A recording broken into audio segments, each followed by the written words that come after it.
and our friends that didn't vote the same, there's always that back and forth conversation now. It's like, you knew this was coming, but we didn't. Like, nobody that I've talked to understood the devastation that having this administration in office would do to our lives, but other people that we love and care about too within the Mid-Ohio Valley. All right, breaking news. A federal judge has ordered the Trump administration to reinstate probationary workers let go in mass firings across multiple agencies. Let's bring in CBS News Department of Justice reporter Jake Rosen. Jake, tell us what happened here. Well, that's right. There was a hearing today in a lawsuit filed by a bunch of union groups representing these government workers who have sued the Office of Personnel Management, which was the group of the government agency which led the charge on firing a lot of these probationary workers. And in the hearing today, it was expected that potentially the acting head of the OPM would show up and give testimony. That did not happen, and the hearing devolved after the government and the government attorney who was arguing basically did not have many answers. So the judge at the end of the hearing ruled that the firings were illegal, that OPM did not have the authority to do that, and that in the 6 agencies, which includes the Department of Defense, Department of Veterans Affairs, Department of Agriculture, Interior, Energy, and Treasury, are all ordered to be offered to be reinstated. Now, that offer is obviously complicated because a lot of these people have turned in their government devices. There are no offices for a lot of these people to go to, especially in the case of some of these groups who have had their offices shut down or who were told to not go to work. But we'll have to see exactly how this is implemented, but this impacts thousands of government employees across the government who were sued. These are probationary employees who were working for the government for less than a year. And these people were only off the job for a week or so. They were told they were let go, right? Yeah, and these people were fired February 13th and February 14th. And I just want to read you a very striking quote from the judge who at one point basically called the government's arguments today a sham. He said, "It's a sad day when our government would fire some good employee and say it was based on performance when they know good and well that that's a lie. This should not have been done in our country. It was a sham in order to avoid statutory requirements." Basically, this judge accused the government of using OPM, a government vehicle, to fire all of these employees instead of actually doing it at the agency level, which he said was necessary. He also said these employees did not have the proper due process to appeal their claims, and said that the Trump's firing of the agency head who would actually oversee any administrative complaints that these employees had was fired too. So basically these employees were left with no recourse to try to save their jobs, and today a judge did that for them, at least temporarily. Yeah, it's messy over there. All right, Jake Rosen, thanks for following it for us. Woo! Get him out!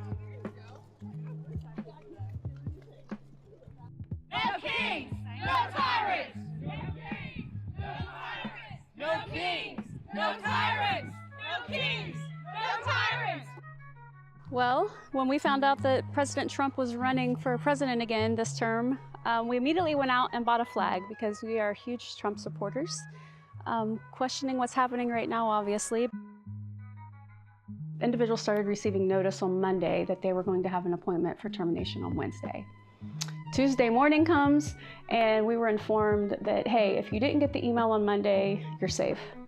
And I'm like skipping down the halls, right? Like, I get to stay.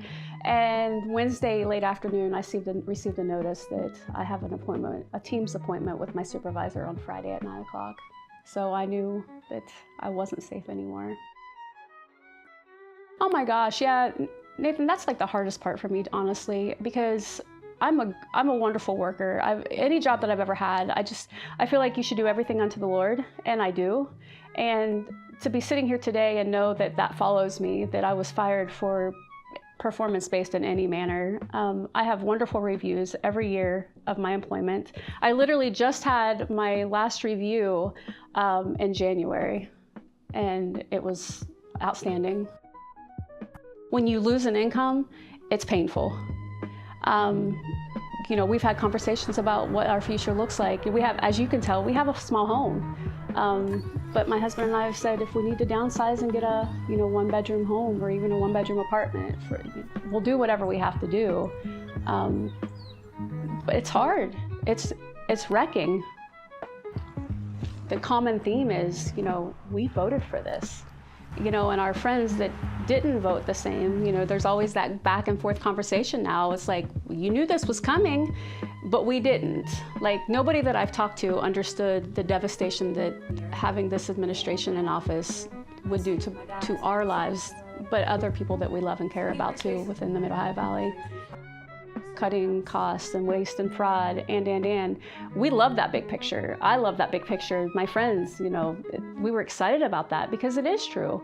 But again, I can't help but go back to the fact that what is the decisions that you're making right now solving in the big picture? It just, so the concept of voting for that again, voting for Elon Musk essentially to wreck people's lives, I can't do it. You know, we see the effects of what a decision like this can do, you know, the relapse that can take place, the lack of trust. I mean, if you can't trust your president and your vice president to do what they said they were going to do, you know, which is protect us, protect the veterans, love the veterans, support them, then it leaves you in a really ugly place in your thinking. People are afraid to go and open their email. Like, one email, one instance can change the trajectory of your entire life. Right. And it's, in my opinion, it's abuse. It's emotional abuse. Yeah, absolutely. I feel a little bit betrayed. And to be honest, I don't know like what I would do if we knew what we know today and the vote was tomorrow. I don't know what I would do because of my morals, but I just don't think I could do it again. I don't think I could vote for President Trump again, knowing that this has happened and the impact it's had on the American working class. Fewer people randomly, arbitrarily cutting federal employees is the last thing that we need. We were short-staffed to begin with. We do the important work that keeps this government functioning. So really just kind of all of a sudden, within maybe like a day's notice, I was basically told that tomorrow is your last day of duty, based on, they say, performance, which was clearly a big lie. It's a disgrace. I almost feel like, you know, so much for serving my country all these years, we literally get slapped in the face with no explanations as to really why we got let go. Just thousands of lives are turned upside down. Nobody really seen this coming. Even the people that did probably vote for Donald Trump. Elon Musk has basically taken over our government and has calling the shots, unfortunately, it seems to be. And now they're like basically denying our unemployment compensation claims. So they're starving us out at the same time. How am I going to pay my bills? I feel like everybody really needs to do their homework a lot more in depth next time come voting time to really try to figure out who these people are deep down inside, because they fool you a lot. They get in office, they don't do the things they said they was going to do or promise the people.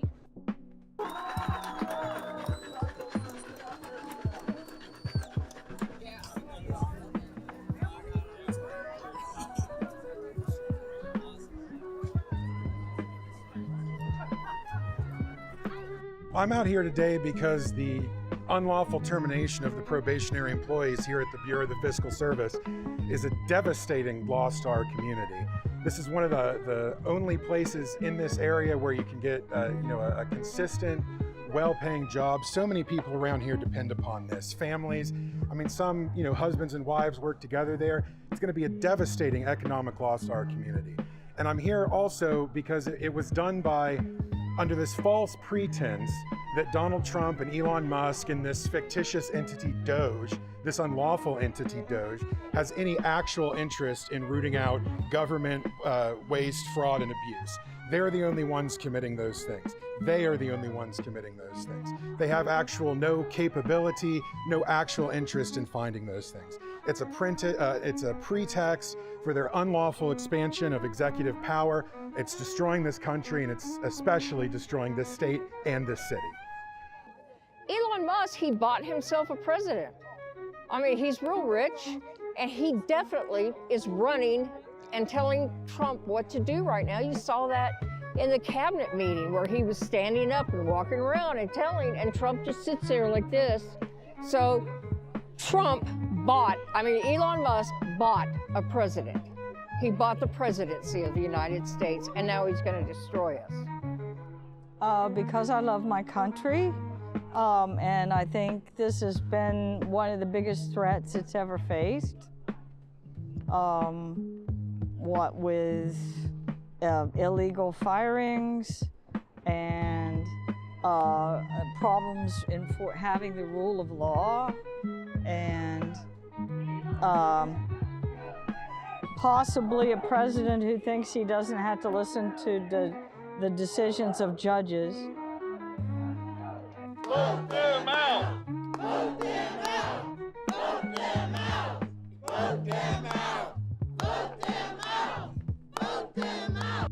West Virginia stands to lose a lot in terms of suffering in the state's economy that results from these federal layoffs. West Virginia is at the very top of the states in terms of the federal workforce as a share of total workforce in the state. So if the federal layoffs happen, if they hit West Virginia, we stand to suffer a disproportionate share when those jobs disappear, when that income disappears, when that spending leaves the state economy. Well, it's important to remember that the suffering isn't just limited to the people who lose their jobs directly. You have to remember that these people, they spend money in the local economy. They spend money on housing, they spend money on food, they spend money on entertainment, they spend money anywhere people spend money. And so when a person's laid off, when that person cuts back on their spending, all the businesses where they would normally spend their money otherwise, all those businesses suffer as well because now they have less demand, now they have fewer customers. So those downstream businesses suffer, and those employees who work for those downstream businesses also suffer. So it's important to remember that the overall impact of these job losses isn't just limited to the people who lose their jobs. All the people in the community where those people do business, all those businesses also suffer. And other parts of the economy suffer as well, like tax revenue.